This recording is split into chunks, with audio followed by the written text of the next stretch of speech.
दोस्तों, फांसी के 12 साल बाद जब इराकी सदर सद्दाम हुसैन की कब्र खोली गई तो ऐसा क्या मोजज़ा हुआ कि पूरी दुनिया दंग रह गई। आज हम आपको इसी मोजज़े की तफसील बताएंगे, जबकि आपको ये भी बताया जाएगा कि फांसी से कबल सद्दाम हुसैन ने फौजी अफसर से अपना कोट क्यों मांगा और सद्दाम हुसैन को फांसी किसके कहने पर दी गई। ये सब जानने के लिए इस कीमती वीडियो को आखिर तक जरूर देखिएगा, और अगर आप चैनल पर नए हैं तो इसे सब्सक्राइब भी कर लीजिए। तो आइए चलकर मौजू का बाकायदा आगाज करते हैं। दोस्तों, सद्दाम हुसैन बगदाद के शुमाल में वाक़ शहर तकरियत के एक गरीब घराने में पैदा हुए। वालिद के जल्द ही वफात पाने के बाद इनकी वालिदा इन्हें अपने रिश्तेदारों के पास छोड़कर किसी और गांव चली गईं। चंद साल बाद इन्होंने दूसरी शादी कर ली। सौतेले वालिद का सद्दाम हुसैन के साथ बर्ताव अच्छा ना था। सद्दाम हुसैन के लिए जिंदगी मुश्किल थी और मुअर्रिख बताते हैं कि मोहल्ले के बच्चे नौ उम्र सद्दाम का मजाक उड़ाते थे। सद्दाम हुसैन के बारे में कहा जाता है कि इस अरसे के दौरान वो कदरे तन्हा रहते थे और आसपास के लड़कों पर धौंस भी जमाते थे। 12 बरस की उम्र में उन्होंने अपना घर छोड़ा और तकरियत में अपने एक चचा के साथ रहने लगे। इनके चचा उस्ताद थे। तारीख इराक पर किताब दी मॉडर्न हिस्ट्री ऑफ इराक की मुसन्निफा पैबी मार कहती हैं कि इनका माजी खासा दिलचस्प था।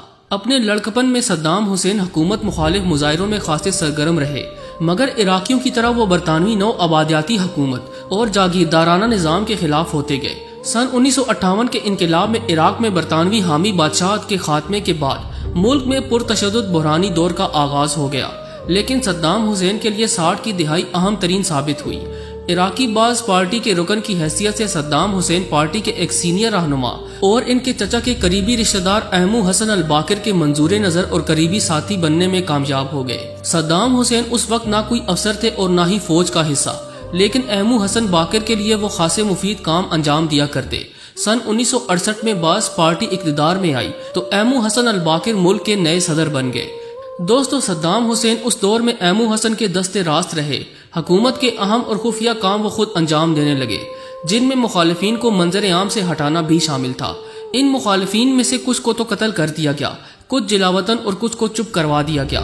इराक के नए सदर अल बाकिर ने इराकी तेल की सनत हुकूमती कंट्रोल में ले ली। इराकी खजाने पर दबाव बढ़ने लगा और हुकूमत ने मुल्क में तरक्की के नए दौर का आगाज किया। देहातों में बिजली पहुंचने लगी, सड़कें और स्कूल बनने लगे। दूसरी जानिब सद्दाम हुसैन के सियासी अज़ाइम बढ़ने लगे और 1979 में इन्होंने अपने मौसन अहमू अल हसन बाकिर से जबरदस्ती इस्तीफा दिलवाया और खुद सदर बन गए। जल्द ही इन्होंने अपनी पार्टी की इनकलाबी कौंसल में अपने और हुकूमत के खिलाफ बगावत की साजिश का इंकिशाफ किया। इस साजिश को मंजर आम पर लाने के लिए सदर सद्दाम हुसैन ने कौंसल के अरकान का एक इजलास तलब किया। इसमें सद्दाम हुसैन स्टेज पर बैठे सिगार पीते दिखाई देते हैं, जबकि बगावत में मुलविस अफराद के नाम की फहरिस्त बाआवाज बुलंद पड़ी जाती है और जिन्हें बारी बारी इजलास से बाहर ले जाकर गिरफ्तार कर लिया जाता है या फिर हलाक कर दिया जाता है। इस इजलास के शुरका जज्बाती अंदाज में बाआवाज़े बुलंद सदर सद्दाम हुसैन को अपनी वफादारी का यकीन दिलाते हैं और नारे लगाते हैं। इसके बाद बास पार्टी की हुकूमत पर सदर सद्दाम की शख्सियत हावी होती गई। अगर कोई सियासी नजरिया बचा तो वो सद्दामिज़्म का था। आने वाले बरसों में सद्दाम के सियासी अज़ाइम इराक की हदूद से वाज़े तौर पर बढ़ने लगे। वो खुद को अरब दुनिया का रहनुमा और तारीख में अपने आप को सलाहुद्दीन अयूबी जैसे सिपह सालार के बराबर देखने लगे। बहरहाल इराकी तारीख में इन्हें कामयाब और इंसाफ पसंद सदर के तौर पर लिया जाता है। दोस्तों, सद्दाम हुसैन के दौरे हुकूमत से मुंसलिक एक अहम वाक़या ये है कि एक बार सदर सद्दाम हुसैन रात को इराक की सरहदों पर गश्त कर रहे थे तो बहुत दूर से एक बस्ती नजर आई। सद्दाम ने अपने साथियों से कहा कि इस बस्ती में चलते हैं और लोगों की खबर गिरी लेते हैं, तो साथियों ने मना किया कि रात काफी हो चुकी है, मगर सद्दाम ने फिर इसरार किया तो सिपाही उस बस्ती की जानिब चल दिए।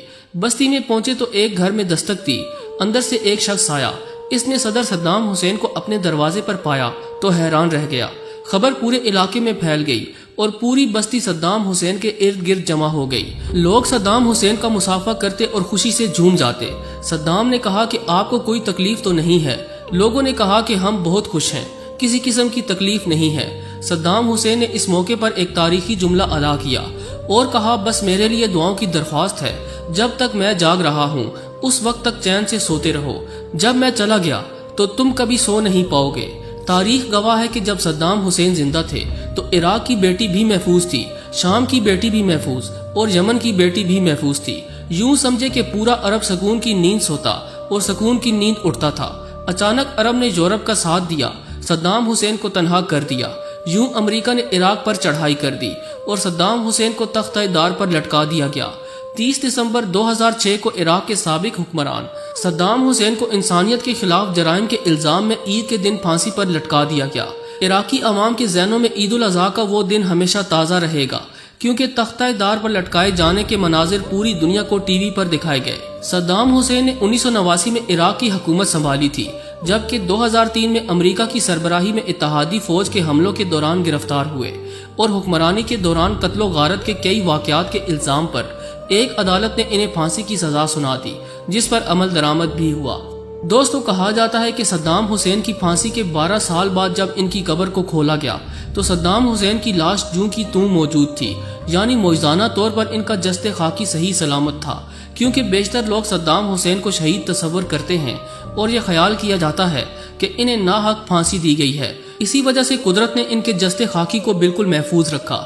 صدام حسین کی پھانسی کی کارروائی کی نگرانی کرنے والے ایک انگریز فوجی کی جانب سے کئی سالوں بعد تہلکہ خیز انکشافات کیے گئے۔ انگریز فوجی کے مطابق صدام حسین اپنی زندگی کے آخری لمحات میں سکون سے سرشار تھے اور ان کے ہونٹوں پر مسکراہٹ چھائی ہوئی تھی۔ پھانسی سے قبل صدام حسین نے اپنی پسند کا ناشتہ طلب کیا اور اس کے بعد وضو کر کے نماز فجر ادا کی۔ پھر وہ پھانسی کے فیصلے پر عمل درآمد کے انتظار میں بستر پر بیٹھ کر قرآن کریم کی تلاوت کرنے لگے۔